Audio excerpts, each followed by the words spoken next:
सभी को हमारा अवनीश मिश्रा का सादर प्रणाम। आज हम लोग जा रहे हैं वाल्मीकि की भागवत कथा चल रही है मड़फा महारानी में पैपखार में। तो हम लोग सभी मित्रों के साथ जा रहे हैं भागवत सुनने, तो और आपको भी सुनाएंगे। हमारे महाराज जी हैं श्री पवन दुबे जी, जो सराई से हैं। वो अपने मुखारबिंद से भागवत प्रवचन कर रहे हैं, तो आइए आप लोग भी सुनिए। फाइनली हम भागवत कथा के प्रांगण में पहुंच चुके हैं और आप लोग भी अब भागवत कथा सुनिए। जय श्री राम।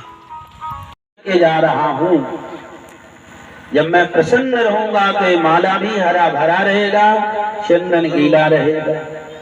देखो, जब लक्ष्मण को शक्ति लगी थी तब भी उर्मिला का माला को मलाया नहीं था।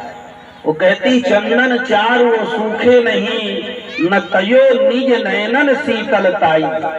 मेरे पति को कुछ हो नहीं सकता, मेरा अभी भी चंदन गीला है और मेरे जो नेत्र है ना, वो शीतलता का परित्याग नहीं किए हैं।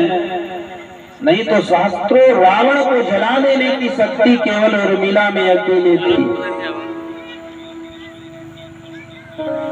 उस समय उर्मिला जी भी अंदर से जाती हैं, एक बाण ले आकर के लक्ष्मण को देती हैं। बड़ा ही तीखा पैना बाण है। अभी इनको जो विश्वामित्र ने विद्या दिया था ना, उसमें इनका कभी तूणीर खाली नहीं हो सकता।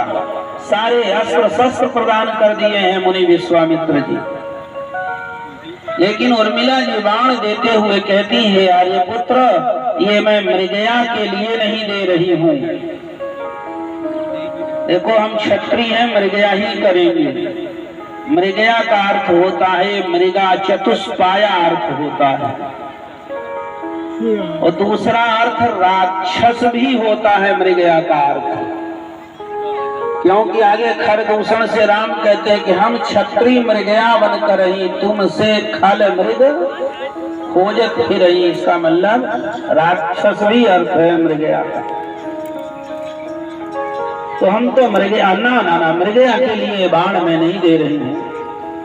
तो क्यों दे रही हो? बोले, सुनो, इस 14 वर्ष के अंतराल में हो ना हो कभी इस उर्मिला की याद आपको आए, उस समय इस पैने बाण को अपने सीने में घोंप कर प्राण दे देना, लेकिन उर्मिला की याद नहीं करना। राम सेवा में कोई प्रकार का विघ्न ना हो। ये आर्यावर्त की नारियां हैं जो अपने सुहाग की बलि चढ़ा रही हैं, लेकिन राम सेवा में कोई विघ्न ना हो। धन्य है उर्मिला। वहां से राम जी का आगमन होता है। लक्ष्मण के राम जी के पास आए। भगवती सीता ने भी निश्चय कर लिया कि मैं भी वन को जाऊंगी, क्योंकि बिना पति के पत्नी का कोई अस्तित्व नहीं होता। जिय बिन देह नदी बिन बारी, तैसे नाथ पुरुष बिन नारी। शरीर से प्राण निकल जाए तो लोग जला देते हैं, जल्दी ले चलो, नहीं तो भोजन भी नहीं कर पाएंगे। और नदी है लेकिन पानी ही नहीं, तो काहे की नदी है बताओ? उसको फिर रेगिस्तान मरुस्थल नहीं कहा जाएगा।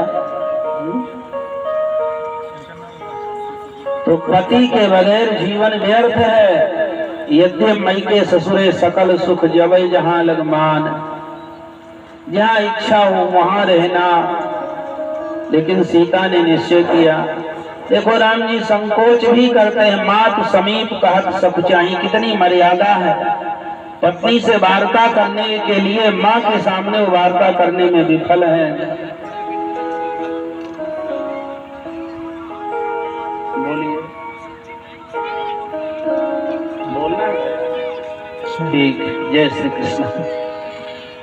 भगवती को समझाते हैं। वाल्मीकि में आया कि राम, तुम मुझे बंदी बना लो और राजा बन जाओ। वहां भी बार बार अन्वय विनय करते हैं। भगवान शिव से प्रार्थना करते हैं कि इसकी मति फेर दो, राम बन ना जाए। अपराध मेरा है, वन गमन राम का हो, यह उचित नहीं है। बड़े विलाप कर रहे हैं। लेकिन उस समय कैकेयी तमक उठती है और वो ले आकर के बलकल वस्त्र प्रदान किया। राम को, लक्ष्मण को और सीता को। सीता तो बलकल धारण करना भी नहीं जानती थी। एक बलकल मुट्ठी में ले लिया और एक बलकल अपने कंधे में रख लिया। भगवती सीता उसे पहनना भी नहीं जान रही है। उस समय पूरे अयोध्या के राजमहल में चीत्कार होने लगा। स्वयं राघव जी ने सीता को बलकल वस्त्र धारण कराया, क्योंकि सीता उसे पहनना भी नहीं जान रही है।